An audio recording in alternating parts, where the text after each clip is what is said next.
فضول خرچی کسی بھی طرح کی ہو، چاہے وہ جہیز کی رسم ہو، بارات کی رسم ہو یا کوئی اور رسم ہو، سچی بات تو یہ ہے کہ اسلام میں نہ بارات کا تصور ہے نہ جہیز کا تصور ہے۔ یہ تصور آپ کو دوسرے مذہب نے دیا ہے، اسلام میں اس کا کہیں تصور نہیں ملتا۔ آپ اٹھا کر دیکھیے اسلام کا انسائکلوپیڈیا، آپ پوری تاریخ کا مطالعہ کیجئے، آپ کو کہیں نظر نہیں آئے گا یہ جو چیز دی ہے ہمیں غیروں نے دی ہے۔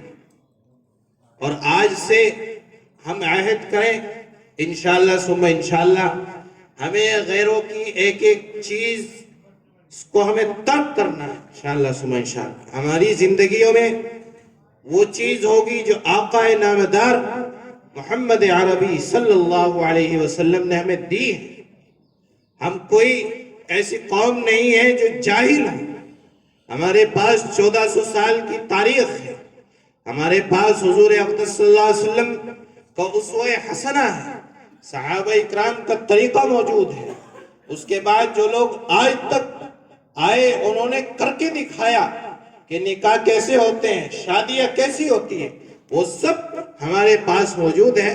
ہم اس کا مطالعہ کریں، اس کو اپنی زندگیوں میں اپنائیں۔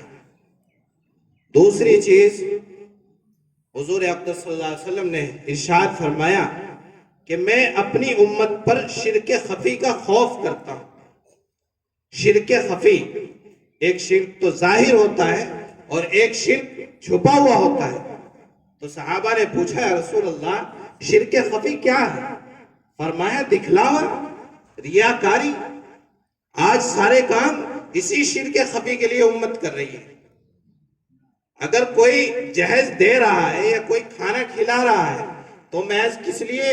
دکھاوے کے لیے۔ اور لوگ آتے ہیں بسم اللہ بھی نہیں پڑھتے، بعد کی دعا بھی نہیں پڑھتے، آ کے وہ لائن لگی رہتی ہے۔ بہت سے لوگ اسے کھور کہتے ہیں کہ کھور لگی ہوئی ہے، اور کھڑے ہو کے اس میں سے جانوروں کی طرح کھانا لیا، اور جانور بھی اگر اس کے سامنے اب چارہ ڈالو تو وہ بیٹھا ہوا کھڑا ہو جائے گا، فوراً کھڑا ہو کے کھائے گا۔ تو کھڑے ہو کے کھانا کھاتے ہیں اس میں سے لے کے۔ اب وہ انہوں نے دیکھا کہ بہت سارے آئٹم لگے ہوئے، یہ بھی ہے، یہ بھی ہے، یہ بھی ہے۔ ایک صاحب نے بہت بڑا پروگرام کیا، خود گیٹ پہ بیٹھ گئے۔ اب جن کی دعوت کی تھی وہ جانتے نہیں کہ یہ صاحب ہیں جنہوں نے دعوت کی، ان کے بھائی وغیرہ نے دعوت کر دی تھی۔ جب واپس ہونے لگے تو لوگ اپنی تعریف بھی سننا پسند کرتے ہیں۔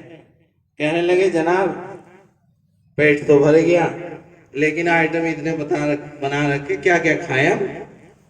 یعنی اس کے منہ پہ کہہ کے جا رہا ہے۔ تو آپ سوچئے کہ آپ کس لیے کر رہے ہیں؟ اللہ نے آپ کو مال اسی لیے دیا کہ آپ اس کو ضائع کریں، برباد کریں؟ اللہ تعالیٰ نے آپ کو مال دیا آپ کی ترقی کے لیے، آپ کو مال دیا کہ آپ غریبوں کے کام آئیں، آپ کو مال دیا کہ آپ دین کے اعتبار سے، دنیا کے اعتبار سے عروج، ترقی اپنے اندر پیدا کریں۔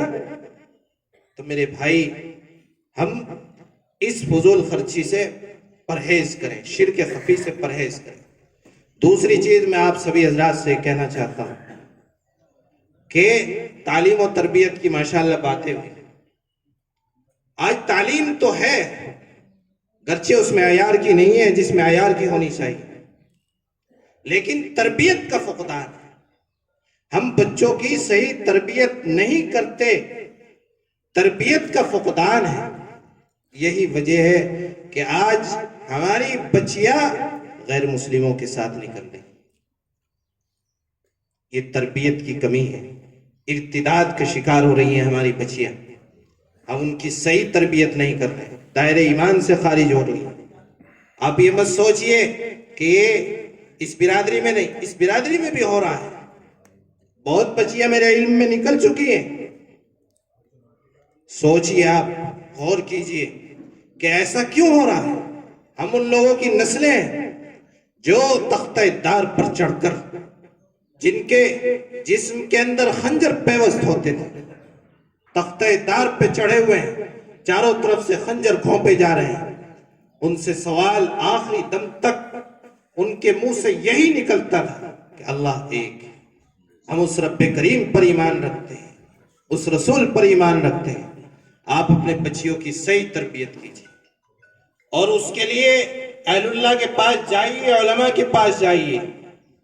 ایک انگریز نے لکھا، عجیب بات لکھی، اس نے لکھا ہے اگر کسی قوم کو برباد کرنا ہو، اگر کسی قوم کو برباد ہونا ہو، اپنی قوم کے متعلق لکھا ہے، تو 3 کام اس کے اندر ہوتے ہیں۔ پہلا تو اس کا تعلیم کا نظام، سسٹم خراب ہے۔ اگر تعلیم کا نظام اور سسٹم خراب ہے تو وہ قوم 30 35 50 سال میں ختم ہو جاتی ہے۔ دوسری چیز، اس کی جو عورتیں ہیں، اس کی بچیاں ہیں، انہیں مارکیٹ میں لے آؤ۔ اگر اس کو قوم کو برباد کرنا ہو تو ان کی بچیوں کو مارکیٹ میں لے آؤ۔ 30 35 سال کے بعد جو زنا کے بچے پیدا ہوں گے، فاحش اور بے حیا بے شرم اولادیں پیدا ہوں گی، تو سب کچھ تہس نہس ہو جائے گا، برباد ہو جائے گا سسٹم۔ آج ہم اس چیز کا شکار، بچیاں جا رہی ہیں بارات میں، بازاروں میں پھرتی ہیں، سروں پہ روپٹے نہیں۔ کیا یہ ہماری تہذیب نہیں تھی کہ ہم دوسروں کے سروں پہ روپٹے ڈالتے تھے؟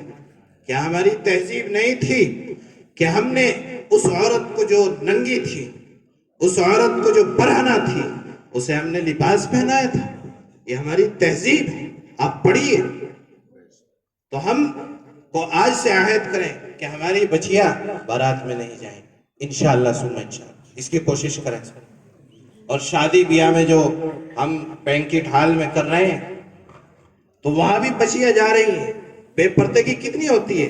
کیا اس بے پردگی کا گناہ ماں باپ کو نہیں ملتا ہوگا؟ وقت کی قلت ہے، میں زیادہ لمبی تفصیل میں نہیں جانا چاہتا۔